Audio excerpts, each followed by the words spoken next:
Hey, c'est Shiro, j'espère que vous allez bien, que vous avez passé de bonnes fêtes. Je suis désolé pour le retard que j'ai pris à poster cette vidéo, mais franchement c'est une vidéo vraiment très spéciale pour moi, parce qu'aujourd'hui on va parler du One Piece. Alors déjà, le One Piece c'est un trésor dont l'identité reste un très grand mystère pour les fans du manga. Comme vous le savez tous très bien, le seigneur des pirates Goldie Roger avait en sa possession le One Piece, ce qui faisait de lui quelqu'un de très redoutable. Avant de mourir, Roger lança avec un sourire inimaginable la fameuse phrase qui lancera justement une nouvelle vague de piraterie.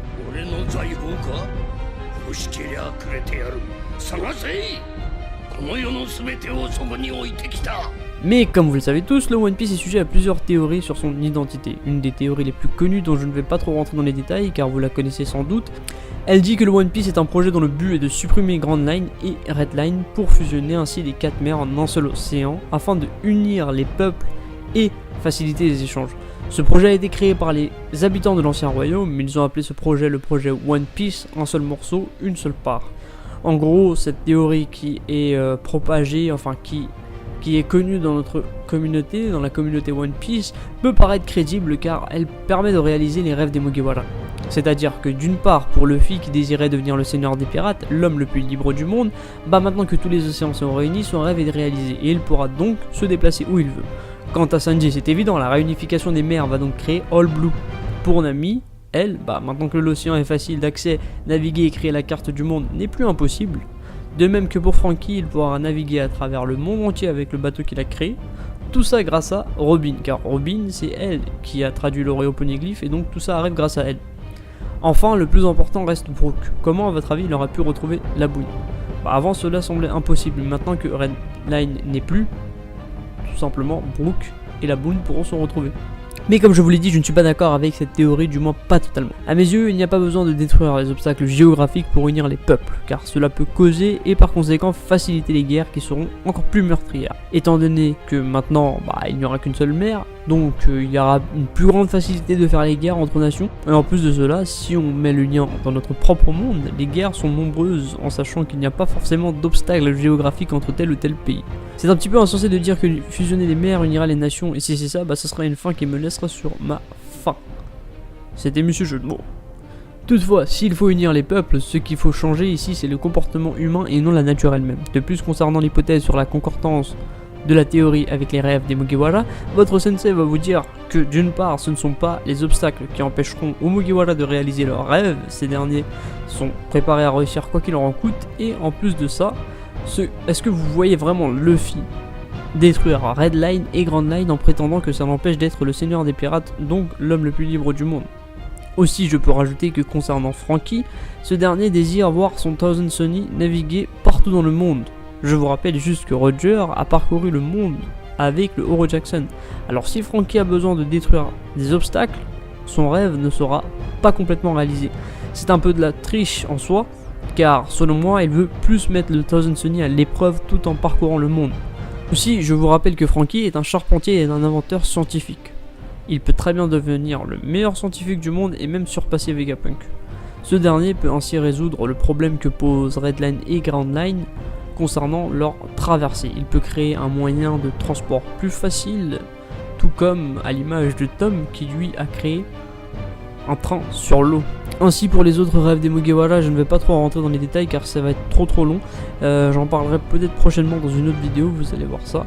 Maintenant rentrons dans le vif du sujet. Je vais vous parler d'une théorie vraiment très intéressante et qui me fait rêver, que j'ai vue dans un forum et que j'ai retravaillé à ma sauce. Pour commencer, posez-vous la question suivante. Qu'est-ce que le One Piece pour que le gouvernement mondial soit effrayé par ce dernier? En effet, Barbe Blanche a lui-même dit que le One Piece va déclencher une énorme catastrophe avec un impact sans précédent sur la face du monde. On sait qu'il y a 3 armes antiques dans le monde de One Piece. La première étant Poséidon qui contrôle les rois des mers, puis Pluton qui contrôle les îles. Et quant à Uranus, on peut supposer qu'il contrôle le ciel ou bien ceux qui se trouvent dans le ciel. Car Uranus, dit Uranos dans la mythologie romaine, est le dieu du ciel. Par conséquent, le One Piece est la 4ème arme antique qui détient des caractéristiques tellement dangereuses que même Roger a préféré la garder cachée et attendre quelqu'un de digne la retrouver pour en faire bon usage. C'est-à-dire en changeant la face de ce monde corrompu par l'injustice, la violence des guerres et toutes sortes d'inégalités. Le One Piece est donc une arme créée par les habitants de l'ancien royaume afin de rétablir la paix dans le monde, tout comme elle peut entraîner la destruction de ce monde. Bref, à mon avis, le One Piece détient des caractéristiques suivantes. Premièrement, elle doit être similaire à l'acquis du roi, c'est-à-dire qu'elle peut permettre de faire sombrer dans l'inconscience n'importe quel ennemi qui a l'esprit faible. De plus, la fonction principale du One Piece doit sûrement être d'hypnotiser les êtres vivants, par conséquent, cela veut dire que ceux qui sont contrôlés par le possesseur du One Piece vont devoir obéir aveuglément et sans âme aux ordres de celui qui a le One Piece en sa possession. Et ça, c'est vraiment très dangereux pour le gouvernement mondial, car imaginez-vous le bordel que ça peut causer s'il tombe sur les mains de quelqu'un de dangereux et de mal intentionné. Entre autres, ce dernier pourra contrôler des millions de personnes, dont également des membres de la marine, et ainsi détruire la marine de l'intérieur et de l'extérieur. A mes yeux, le One Piece fait référence au fait d'avoir une pièce de Dieu, c'est-à-dire d'avoir une partie des pouvoirs d'un Dieu, celui d'être omniscient et d'avoir le contrôle sur tout.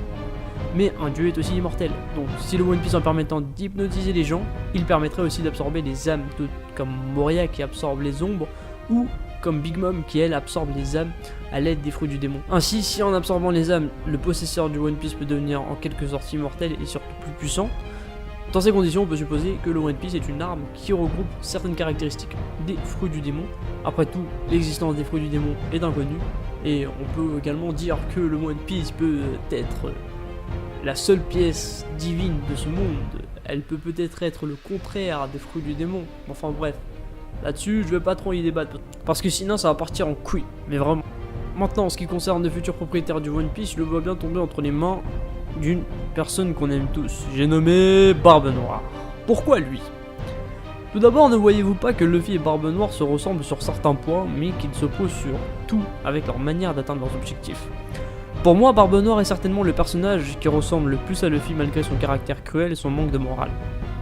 En effet, tous les deux visent le même rêve que très peu de personnes osent aborder et partagent également de nombreux traits de personnalité, comme avoir un gros appétit, d'énormes ambitions, une attitude insouciante et le fait d'avoir une confiance sans faille en soi. Et également en mettant leur propre vie en jeu. D'ailleurs, ces deux-là croient aussi que tous les hommes devraient poursuivre leurs rêves et ne jamais cesser d'en avoir. Ajoutez à tout cela, rien que la première rencontre entre les deux à Jaya, avec la première partie de son équipage, pour Barbe Noire. Ici, on avait Barbe Noire qui a mangé une dizaine de tartes en disant qu'elles sont délicieuses, alors que Luffy, lui, les trouve complètement dégueulasses. Pareil pour une boisson que Luffy trouve très bonne, alors que Barbe Noire la compare à de la pisse de chat. Rien que ça nous montre une certaine rivalité entre eux deux, et ça c'était vraiment très intéressant à voir. Cependant, en début de son caractère amoral, Barbe Noire sait tout comme Luffy prendre soin de ses compagnons au point même de les protéger contre les attaques de Ace et de les demander de partir pour qu'ils puissent utiliser le pouvoir dévastateur des fruits du ténèbre. Donc en gros, Barbe Noire c'est un personnage vraiment très intéressant parce qu'il ressemble d'une part à Luffy sauf que c'est un connard. Luffy c'est pas un connard. Tout comme Luffy, on voit bien que les membres de son équipage l'apprécient en tant que capitaine et en tant qu'ami. Barbe Noire montre ainsi de nombreux traits similaires à Luffy. La différence qui fait toute la subtilité des personnages, c'est que là où Luffy cherche à devenir l'homme le plus libre du monde en aidant les gens sur son passage, Barbe Noire lui veut le devenir en les soumettant à sa puissance. Et un jour viendra où ces deux-là mèneront le combat ultime de One Piece. Néanmoins, faute de temps, je ne peux pas en dire plus, parce que sinon la vidéo va être trop longue et j'en ferai peut-être une autre vidéo très prochainement, je l'annonce. Par conséquent, à mes yeux, il est très probable que ce soit Barbe Noire qui obtienne le One Piece et non Luffy. Ça fera un vrai putain de retournement de situation, car pendant plus de 25 ans, on aurait tous espéré et on aurait tous pensé que Luffy aurait le One Piece entre ses mains, alors imaginez-vous qu'il tombe sur les mains de l'antagoniste principal. Car malgré tout ça, ça reste quand même le rêve de Barbe Noire, tout comme celui de Luffy. Donc rien ne l'empêche de réussir également à obtenir le One Piece, même si c'est en trichant. En plus, Barbe Noire, qui est le méchant le plus détesté de One Piece, a une raison qui le pousse justement à avoir le One Piece. A votre avis, c'est quoi? Bah, c'est tout simplement le désir de vengeance, car à cette image, on peut voir que Barbe Noire est triste. Il a peut-être eu une enfance difficile dans laquelle il a été rejeté par ses parents et son entourage dû à son physique différent, comme l'a dit Marco durant l'arc Marineford. Il a donc dû développer une double personnalité, ce qui justifierait sa personnalité assez mystérieuse et troublante à la fois. Barbe Noire est un fucking stratège et un putain de génie. Ce gros lard a tué Satch sans pitié, le capitaine de la 4ème division, simplement parce que ce dernier avait trouvé le fruit du démon qu'il recherchait depuis des années. En réalité, Teach s'est engagé dans l'équipage de Barbe Blanche dans ce seul but car elle savait que c'était sa meilleure chance de le trouver. En plus, le fruit de ténèbres permet de tout aspirer par une force de gravité, il peut même aspirer les pouvoirs d'un fruit du démon, et ça rend son possesseur ultra cheaté. Justement, je pense que le Yami Yami no Mi va lui permettre de s'échapper de Raftel, si on suppose que Raftel est dans une dimension, car le pouvoir de son fruit du démon pourra créer un trou noir, et également il pourra récupérer le One Piece sans souci juste à l'aide de son pouvoir, car on ne connaît ni le poids, ni la taille du One Piece, ou voire même s'il est transportable par un homme. Donc ça voudrait dire que Barbe Noire a des connaissances concernant Raftel, et c'est probable, et là-dessus on verra ça dans une autre vidéo.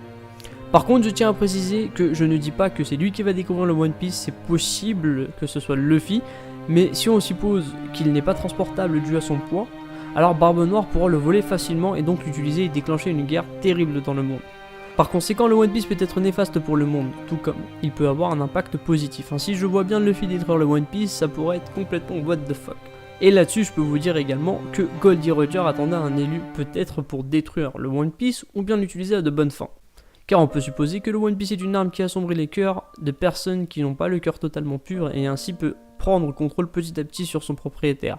Et Roger n'avait sûrement pas un cœur assez pur pour maîtriser le One Piece ou même pour le détruire dû à sa dangerosité.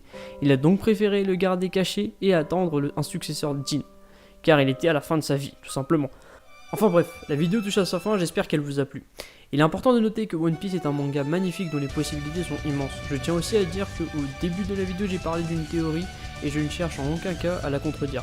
En ce qui concerne la théorie, j'espère qu'elle vous a plu et si c'est le cas, n'hésitez pas à laisser un pouce bleu. Avant de vous quitter, je tiens à remercier Zach Manga qui m'a fait ma bannière et mon logo sans rien demander en retour et je conseille d'aller voir justement sa chaîne ainsi que la chaîne d'un ami à moi qui s'appelle Bolan Ningen. Et pour finir, bonne année bien évidemment, mes meilleurs vœux, salut à tous, ciao ciao.